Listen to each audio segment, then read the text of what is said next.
اعوذ باللہ من الشیطان الرجیم بسم اللہ الرحمن الرحیم السلام علیکم ورحمۃ اللہ وبرکاتہ رب اشرح لی صدری ویسر لی امری واحلل عقدۃ من لسانی یفقہوا قولی۔ This is day 4 of Ramzan series. آج ہم دیکھیں گے پارہ نمبر 3 کے کچھ مین پوائنٹس۔ دل، یقین، سہارا۔ یہ پارہ ہمیں باہر کی دنیا سے اندر کے انسان تک لے کے جاتا ہے۔ یہ ہمیں بتاتا ہے کہ اصل جنگ دل کے اندر لڑی جاتی ہے۔ فرسٹ سینیریو، نبی آتے رہے مگر دل۔ اللہ تعالیٰ فرماتا ہے میں نے نبی بھیجے ایک کے بعد ایک، کسی کو کتاب دی، کسی کو حکمت، کسی کو معجزات۔ ان میں سے ایک تھے حضرت عیسیٰ علیہ السلام، جنہیں اللہ نے بے شمار معجزات سے نوازا، جن معجزات میں ایک مردوں کو اللہ کے حکم سے زندہ کرنا، بیماروں کو شفا دینا اور لوگوں کو اللہ کی طرف بلانا تھا۔ حضرت عیسیٰ کی دعوت سے کچھ لوگ رک گئے، سوچا اور مان گئے، مگر کچھ نے سب کچھ دیکھ کر بھی انکار کیا۔ یہاں قرآن ہمیں چونکا دیتا ہے، مسئلہ دلیل کی کمی نہیں، مسئلہ دل کا بند ہونا ہے۔ پھر آتی ہے آیہ نمبر 255، آیت الکرسی، سکون کی صدا۔ اچانک قرآن کا لہجہ بدلتا ہے، جیسے اللہ تعالیٰ خود بندے کو تھام کر کہہ رہا ہو اللہ کے سوا کوئی معبود نہیں، وہ زندہ ہے، سب کو سنبھالنے والا ہے، نہ اسے نیند آتی ہے نہ ہی اونگ، آسمانوں کی وسعت، زمین کی گہرائی، سب اسی کے قبضے میں ہے۔ یہ آیت دل کو یہ یقین دلاتی ہے کہ تم اکیلے نہیں، تمہارا رب تمہارے ساتھ ہے، تمہارا رب جاگ رہا ہے۔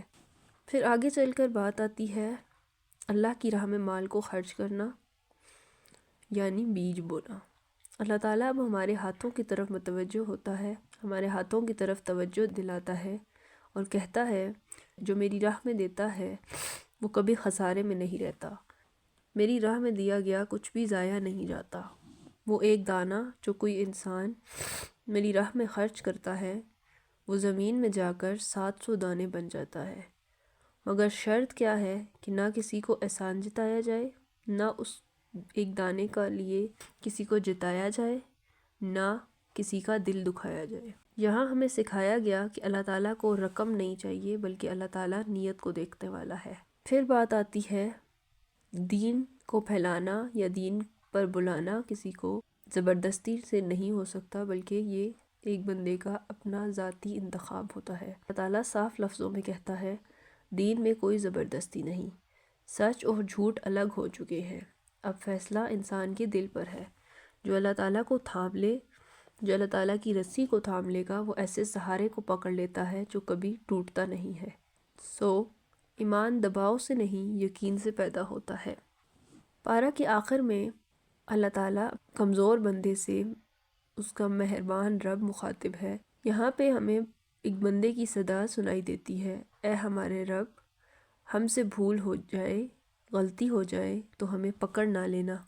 اور جواب آتا ہے ایک نرم، واضح، تسلی دینے والا جواب، کیا؟ میں نے قبول کر لیا، میں نے سن لیا۔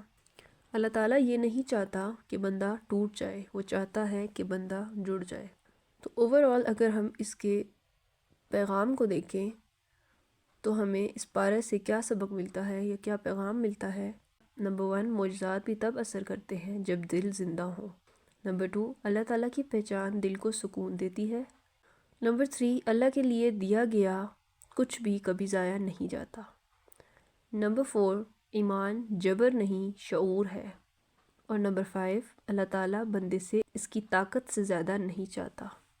جب انسان کمزور پڑتا ہے وہاں سے اللہ تعالیٰ کی رحمت شروع ہوتی ہے۔